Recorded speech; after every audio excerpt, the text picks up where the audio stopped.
औज़ुबिल्लाहि मिनश्शैतानिर्रजीम बिस्मिल्लाहिर्रहमानिर्रहीम अल्लाहुम्मा कुल्ली वलीकल हुज्जत इब्निल हसन सलावातुका अलैहि वला आबाइही फ़ी हाज़िहि स्साअ व फ़ी कुल्ली साअ वलिय्यन व हाफ़िज़न व क़ाइदन व नासिरन व दलीलन व आइनन व हत्ता तुस्किनहु अर्ज़का तौअन व तुमत्तिअहु फ़ीहा तवीला।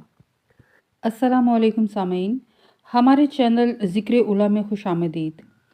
मैं आज आपके सामने इल्लामा लाजपाल हुसैन की तसनीफ़ कुफ़र की चौखट पर सजदा से इक़्तिबास पेश कर रही हूँ, जिसका बुनियादी मकसद आपकी खिदमत में ऐसा इल्म पेश करना है जिससे लोगों में ऐसा शऊर बेदार हो कि जिससे शयातीन की चालों, हरबों और गुमराहकुन ख़यालात से बचा जाए। अगर आप इस किताब का मुकम्मल मुताला करना चाहते हैं तो इस किताब की PDF को हमारी वेबसाइट www.idarakhatamulawliya.com से फ्री डाउनलोड कर सकते हैं। हज़रत सौलेह की कौम क्यों कर हलाक हुई। कौम सौलेह ने हज़रत सौलेह की आजमाइश किस तरह की। हज़रत सौलेह अलैहिस्सलाम की कौम कितने फ़िरक़ों में बट गई थी। हज़रत सौलेह की कौम का कुफ़र।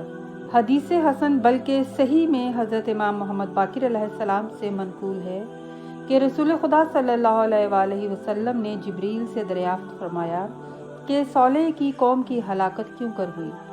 जिब्रील ने अर्ज़ किया, या मोहम्मद सल्लल्लाहु अलैहि वसल्लम, सौलेह उस वक़्त मबूस हुए थे जबकि उनकी उम्र 16 साल की थी और वो उनमें उस वक्त तक रहे जबकि उनकी उम्र 120 साल तक पहुँची, लेकिन उनकी कौम ने उनकी किसी बात को कबूल ना किया।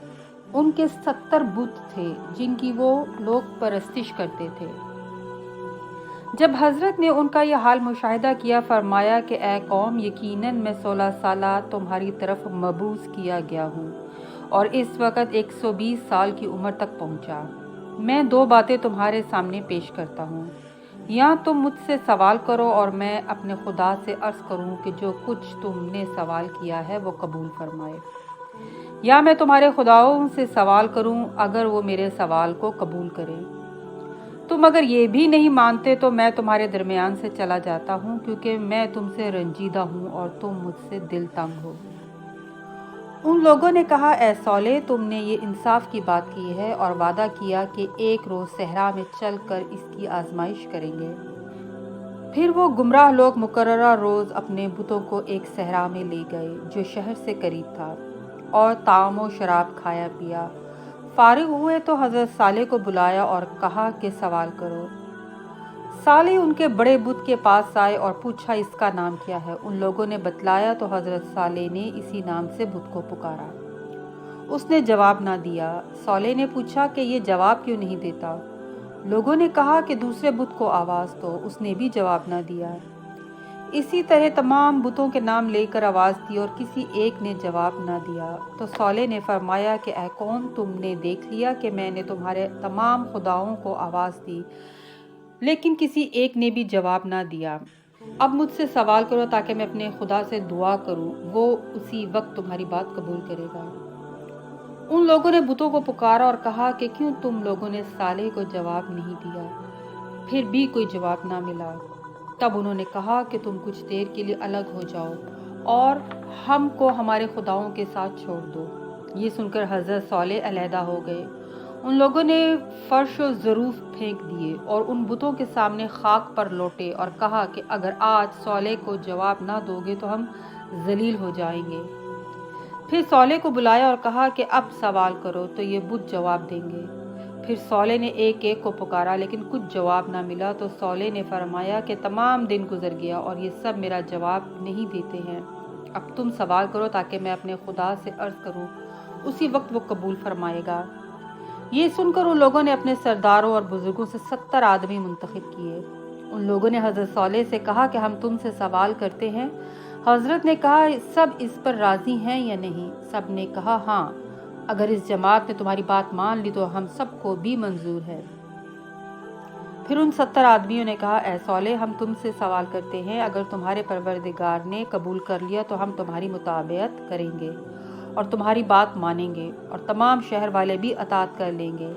हज़रत सौलेह ने उनसे कहा कि जो चाहो सवाल करो। उन लोगों ने एक पहाड़ की तरफ इशारा किया जो नज़दीक था और कहा कि ऐ सौलेह, आओ इस पहाड़ के नज़दीक चले, इस जगह हम सवाल करेंगे। جب اس پہاڑ کے نزدیک پہنچے کہنے لگے اے صالح اپنے پروردگار سے سوال کرو کہ اسی وقت اس پہاڑ سے ایک سرخ اونٹنی بہت سرخ بال والی اتنی بڑی کہ 10 ماہ کا اسے حمل بھی ہو اور ایک پہلو سے دوسرے پہلو تک 30 فرسخ لمبی ہو باہر لا۔ حضرت صالح نے فرمایا کہ تم نے مجھ سے ایسی چیز کا سوال کیا جو میرے لیے تو دشوار ہے مگر میرے پروردگار کے لیے سہل اور آسان ہے۔ صالح نے خدا سے دعا کی، اسی وقت پہاڑ شگافتہ ہوا اور ایک سخت آواز پیدا ہوئی، پھر نزدیک تھا کہ جس کی شدت سے عقلیں زائل ہو جائیں، اور پہاڑ کو ایسا اضطراب ہوا جیسے ولادت کے وقت عورت بے چین ہوتی ہے۔ ناگہاں ناکا کا سر اس شگاف سے ظاہر ہوا، ابھی پوری گردن باہر نہ آئی تھی کہ اس نے بولنا شروع کیا، پھر تمام بدن باہر آیا اور ٹھیک طور سے وہ ایستادہ ہوئی۔ جب ان لوگوں نے یہ عجیب حالت مشاہدہ کی کہنے لگے کہ تمہارے پروردگار نے کس قدر جلد تمہاری بات قبول کر لی، اب سوال کرو کہ اس کا بچہ بھی پیدا ہو۔ صالح نے دعا کی، اسی وقت ناکے سے بچہ جدا ہوا اور اس کے گرد پھرنے لگا۔ اس وقت صالح نے کہا اے قوم کیا کچھ اور باقی ہے؟ ان لوگوں نے کہا نہیں، اب آؤ ہم اپنی قوم کے پاس چلیں اور ان کو جو کچھ ہم نے دیکھا ہے اس سے آگاہ کریں تاکہ وہ لوگ تم پر ایمان لاویں۔ پھر یہ لوگ واپس ہوئے، ابھی قوم کے پاس نہ پہنچے تھے کہ ان میں سے 64 آدمی مرتد ہو گئے اور کہنے لگے کہ صالح نے جادو کیا، لیکن 6 اشخاص ثابت قدم رہے اور کہتے تھے کہ جو کچھ ہم نے دیکھا حق تھا، اور ان کے درمیان بات بڑھ گئی اور صالح کی تکذیب کرنے والے پھر گئے، اور ان 6 میں سے بھی ایک شخص شک میں مبتلا ہوا اور آخر تک ان میں موجود رہا۔ حکم ہوا کہ ایک دن پانی پر اونٹنی کا حق ہے اور ایک دن تم پیو، اور جب یہ اونٹنی پانی پی لیتی تو اتنا دودھ دیتی کہ پوری قوم سیراب ہو جاتی تھی، اگر قوم پھر بھی آپ پر ایمان نہ لائی اور آپ کا انکار کرتی رہی، اور آخر کار انہوں نے ناکہ صالح کی کونچیں کاٹ ڈالی۔ بس اس کفر کی وجہ سے اللہ غضبناک ہوا اور ان پر عذاب نازل ہوا جس کے وہ مستحق تھے۔ عذاب نازل ہونے سے پہلے حضرت صالح وہاں سے چلے گئے اور غائب ہو گئے۔ جب آپ غائب ہوئے تھے تو ایک خوبصورت نوجوان اور اچھے جسم کے مالک اور توانا تھے، لیکن جب ظاہر ہوئے تو آپ کی شکل کافی بدلی ہوئی تھی کہ لوگ نہ پہچان سکے۔ آپ کے ظاہر ہونے کے بعد قوم میں 3 فرقے بن گئے، نمبر 1 جاہدین و منکرین، نمبر 2 شاکین یعنی شک کرنے والے، اور نمبر 3 مومنین۔ حضرت صالح نے اول شاکین کو دعوت دی اور کہا کہ میں صالح ہوں۔ انہوں نے آپ کا انکار کیا اور گالیاں دی اور کہا کہ اللہ تیرے وعدے سے بری ہے۔ بتحقیق صالح اور صورت کا تھا، اس کی یہ صورت نہ تھی۔ پھر حضرت صالح جاہدین اور منکرین کی طرف آئے، انہوں نے بھی آپ کی نہ سنی اور کفر پر قائم رہے۔ تب حضرت صالح تیسرے طبقے کے لوگ جو مومنین تھے ان کے پاس آئے اور کہا کہ میں صالح ہوں، تو انہوں نے کہا کہ ہمیں ایسی خبر دیجیے کہ جس سے ہمیں یقین ہو جائے کہ آپ صالح ہیں اور شک باقی نہ رہے، اور کہا کہ ہم شک نہیں کرتے کیونکہ اللہ قادر ہے جس کو چاہے جس شکل میں بدل دے، اور ہمارے نزدیک وہی خبر صحیح ہے جو آسمان سے نازل ہو۔ حضرت نے کہا میں وہی صالح ہوں جو تمہارے لیے ناکا لایا تھا۔ کہا آپ سچ کہتے ہیں، یہی بات ہم میں معروف ہے۔ فرمایا ایک یوم معلوم کا پانی تمہارے لیے تھا اور ایک دن اس کے لیے۔ یہ سب سن کر وہ بول اٹھے آمنا باللہ و بما جئتنا۔ اس وقت خداوند عالم نے فرمایا ان صالح مرسل من عند ربہ، اور اہل یقین نے عرض کیا انا بما ارسل بہ مؤمنون، ہم اس پر جو کچھ اس کے ساتھ نازل کیا گیا ہے ایمان لائے ہوئے ہیں۔ متکبرین اور جاہدین نے کہا ہم اس کے کافر ہیں اور اس سے انکار رکھتے ہیں جس پر تم ایمان لائے ہو۔ ان مومنین نے نجات پائی اور کافرین ہلاک ہوئے۔